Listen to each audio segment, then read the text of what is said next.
Trump lawyer Alina Habba has been named acting U.S. attorney for New Jersey. Seriously. And also, there's a major announcement when it comes to our channel, Court Authorities. Let's discuss. I'm Dave Aronberg, former state attorney for Palm Beach County, a.k.a.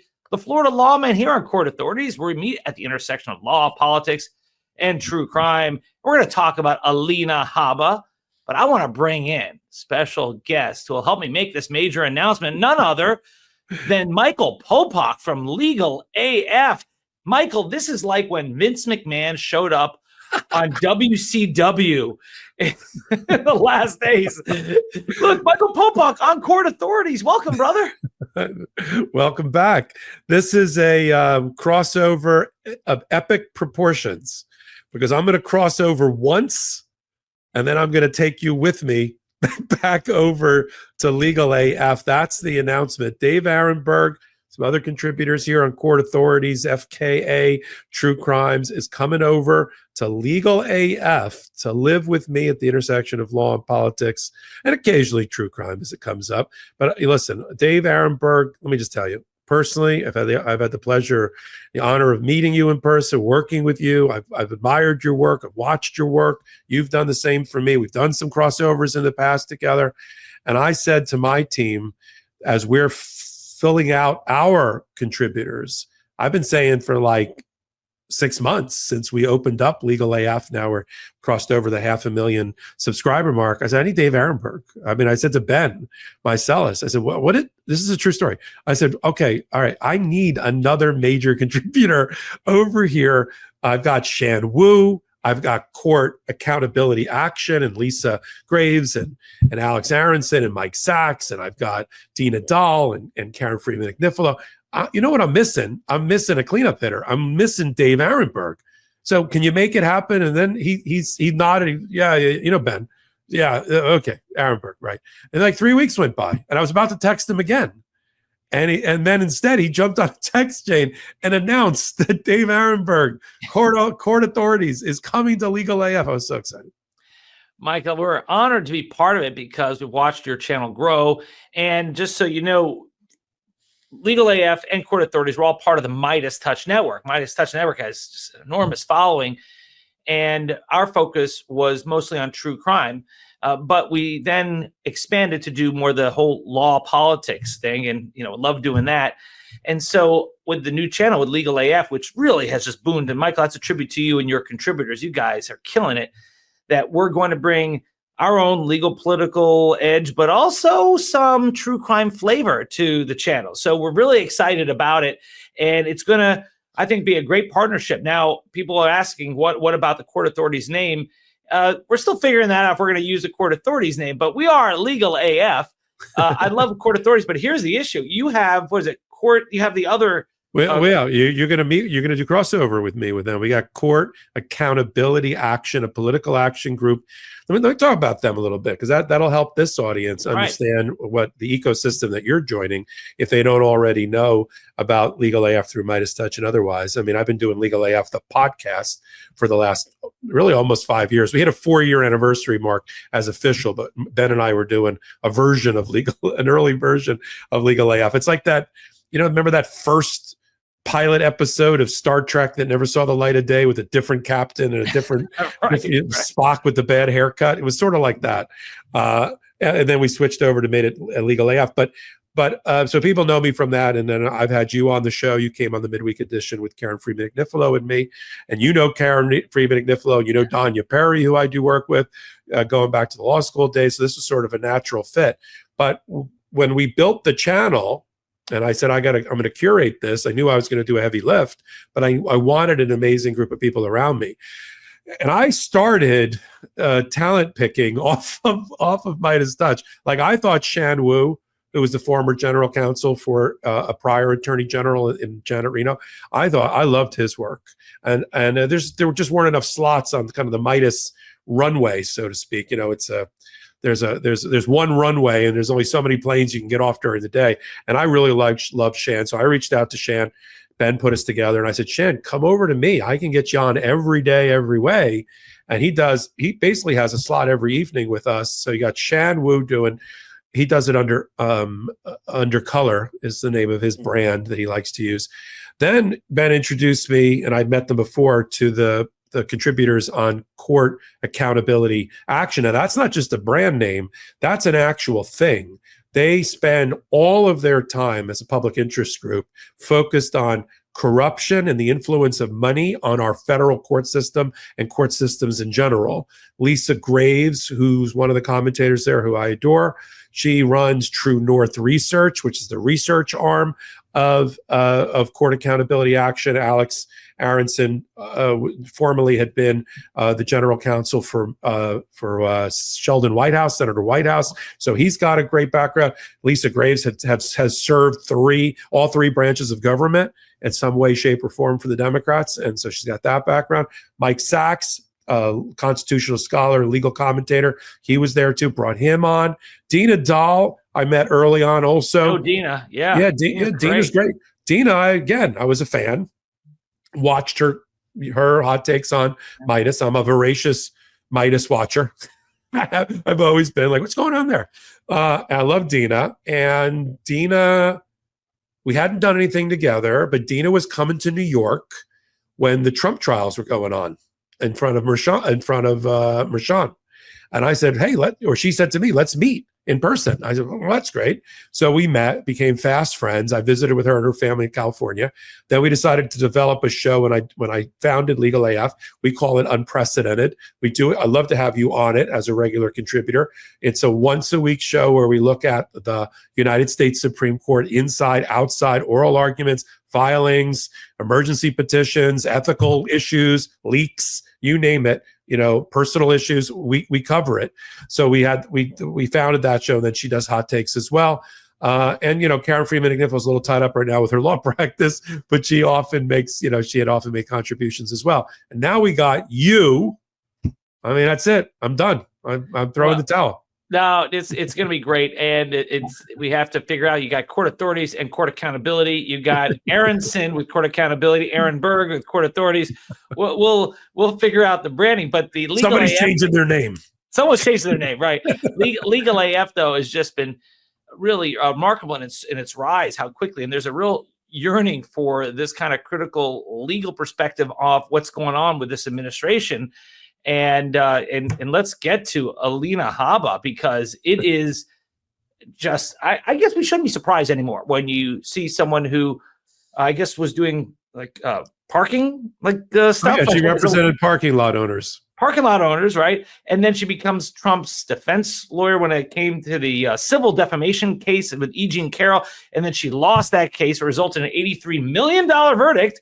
But she failed up, and then she came out at the convention or some big gathering during the Trump rally. She came out to All We Do Is Win, Win, Win, no matter what, the song, and she's dancing to it. I'm thinking, what have you won?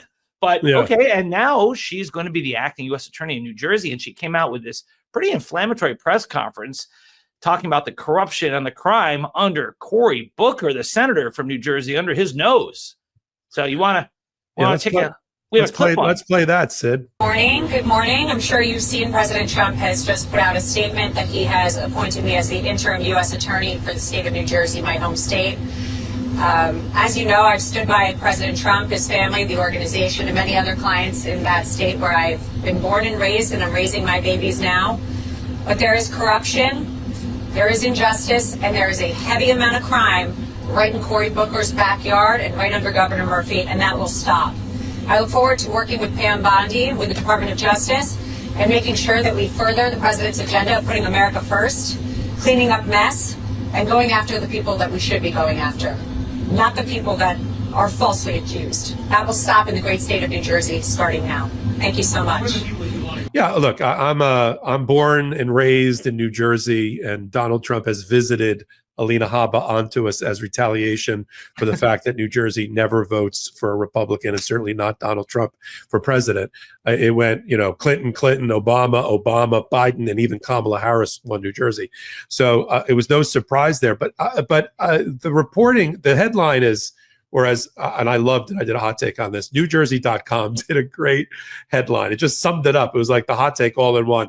It was like, failed lawyer, sanctioned by federal courts, tied up in sex abuse scandal, elevated to U.S. attorney in New Jersey. I was like, well, that's the hot take.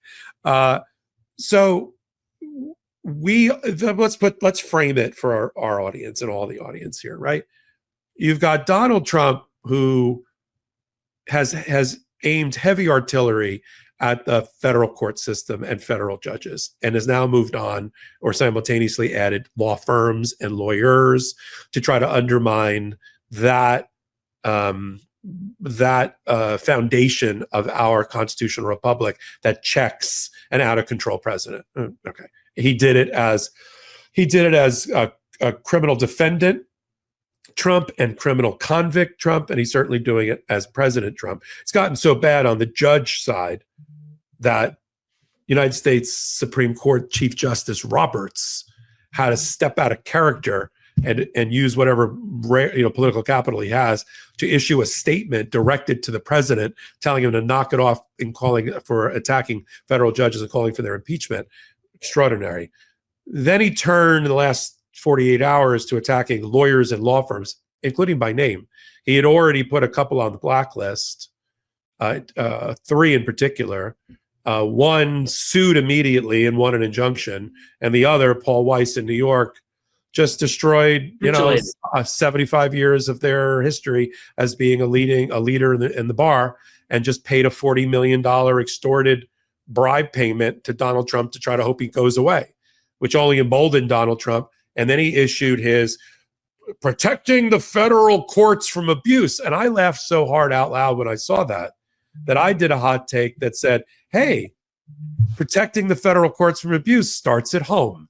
And I mentioned Alina Habba by name just 2 days ago. And I said 17 lawyers working for Donald Trump have been, and representing him and filing things in court, have been disbarred, fined, sanctioned, penalized, indicted, and or convicted.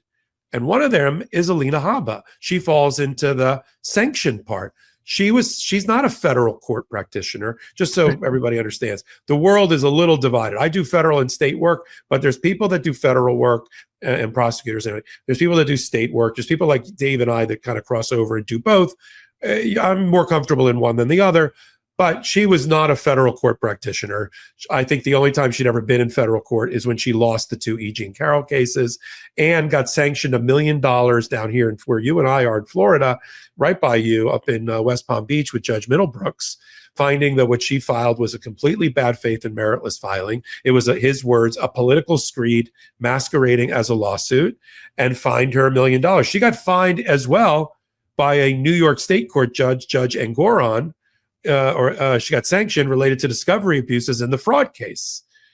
She got so sanctioned that she was searching the desks of Mar-a-Lago for materials that were responsive to that discovery right before the raid on Mar-a-Lago related to the top secret classified information. She put herself in the jackpot on that one. Then we're not done. She also got in trouble and had to enter, according to reporting, a secret payoff hush money deal to pay off a woman who used to work at Bedminster's golf course as a server, because that woman claims that she was misled and seduced and groomed by Alina Habba to enter into a cheap settlement about her sex harassment claims against a golf course manager for Donald Trump, because Habba acted like she was her friend and her lawyer when she was really working secretly for Donald Trump. And I said, we did hot takes on that all left and right. Now, that is not, as you said, failing up, that is not the body of work that gets you to be the acting U.S. attorney, the chief prosecutor for New Jersey. The guy that had the job for 3 weeks just got bumped up because he's a MAGA Trumper, bundler, fundraiser. He just got made a diplomat. He just got made an ambassador to an African nation that's important to Trump, opening the door for Habba. But that may have been intentional. I want to run this by you now, Dave. I think what we're watching is the grooming and rehabilitation by Donald Trump of Alina Habba to prepare her as a stepping stone for something else. I think she's going to be in the running for a federal judge position, an appellate federal judge position, or get ready to break the internet, a United States Supreme Court position. What do you think? Oh gosh, I thought perhaps a U.S. Attorney General if Pam Bondi decides to leave after 2 years, because it is pretty common for attorneys general to depart after the midterms or get fired like Jeff Sessions did. Yeah. But so that's always a possibility, like an understudy to Attorney General Bondi. But U.S. Supreme Court, yeah, I guess so. I mean, we've seen a Senate not care about anything but rolling over for Donald Trump. So I guess anything is possible. Some people, at least in the media, thought this was a negative because she was a White House counsel. She was working for the White House as a pretty high up senior advisor there, and now was sent to New Jersey. And, you know, what David Patterson, the former governor of New York, used to say about New Jersey, but she was sent there. He's a great guy, by the way. I know. Yeah. I've met him a couple of times. Right. Yeah. So the people are thinking, well, that's a demotion. But I actually agree with you, Michael Popok. I do think that this is not a demotion. I think this is setting her up to give her a little bit of gravitas, because Trump knows that she has failed in all these cases for him. Her background does not lend herself to be on the bench or to be a Supreme Court justice or to be U.S. Attorney General. So this is his way of getting her up there. Yeah. Plus, New Jersey's important to him because he's got Bedminster there. So he cares about the U.S. attorneys for New Jersey, for New York, and for the state of Florida, especially the Southern District of Florida, where Mar-a-Lago is, more than he does about other places. He doesn't care about the U.S. attorneys in these other jurisdictions. That's a very good observation. And about he likes to have people in his back pocket, like the mayor of New York, the who's coming in as the U.S. attorney for Manhattan. It's the guy from the SEC. Yeah, Jay. It'll come to me in a second. You're right. And in Florida, has Markenzie Lapointe been taken out in Southern District of Florida? Oh, he resigned before Trump could take over, and they replaced him with someone who, well, you know what, you have to Google him. The person is replaced him with is someone who Jay Weaver, the reporter for the Miami Herald, has said has a lot of negatives in his background. I'm not gonna. That's my jurisdiction. So let's just say you can Google it yourself. All right, okay, that's all right. So you're right. You're exactly right about it. And I do think he's trying to groom her to improve her body of work, such as it is, no pun intended, but to get her out of being what she turned herself into, which is a joke of a social media influencer. Look at me with my Birkin bag. Oh, I'm with my girlfriends. I'm in Vegas. Ah, ha, ha. You know, that may have worked when you were the Trump PAC spokesperson.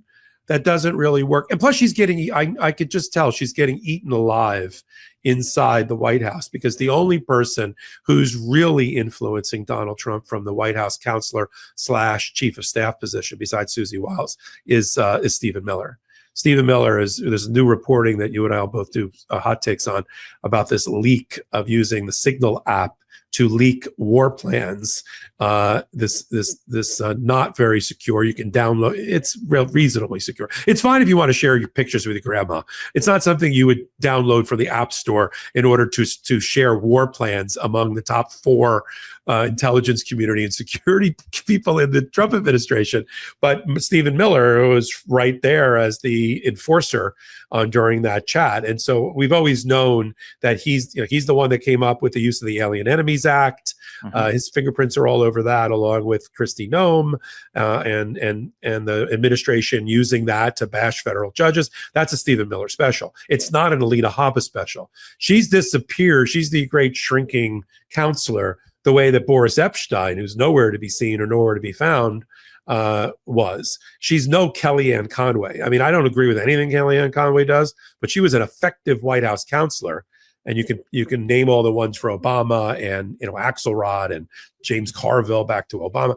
That this ain't Alina Habba, and I think Donald Trump knows that. So, and he does not respect the federal court system anyway, unless he can control it. So, getting her a stepping stone to a federal court position, listen, maybe it's there to the second. He's gonna get 200 or 300 judges to fill.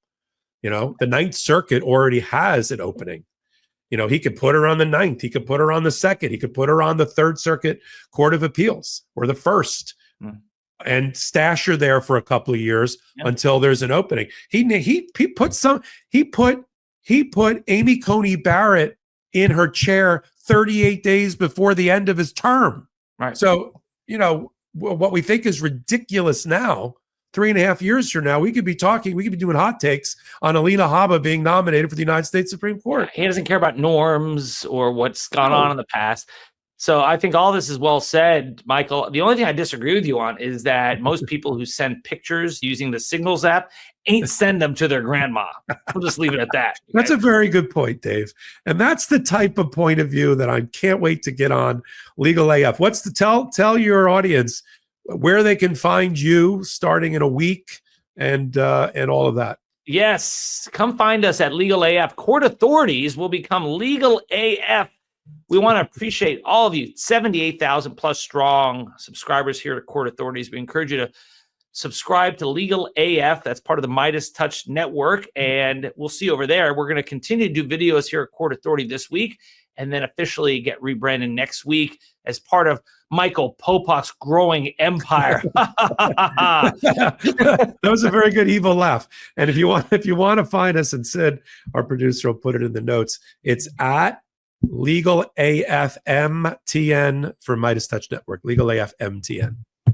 Yes, Michael, it's great being on with you. And thank you for watching this unique episode of Court Authorities. I'm Dave Aronberg, a.k.a. the Florida Lawman. If you like this video, please like, subscribe, share with a friend, leave a comment below. Although if you subscribe, we want you to subscribe over there at Legal AF.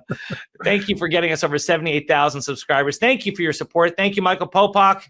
And we'll Humbled see you by you. Can't wait to be your colleague. Thank you for watching Court Authorities, part of the Midas Touch Network. We're at the intersection of law, politics, and true crime. I'm Dave Aronberg, a.k.a. the Florida Lawman. If you want more of this content, hit that subscribe button, and we'll see you next time.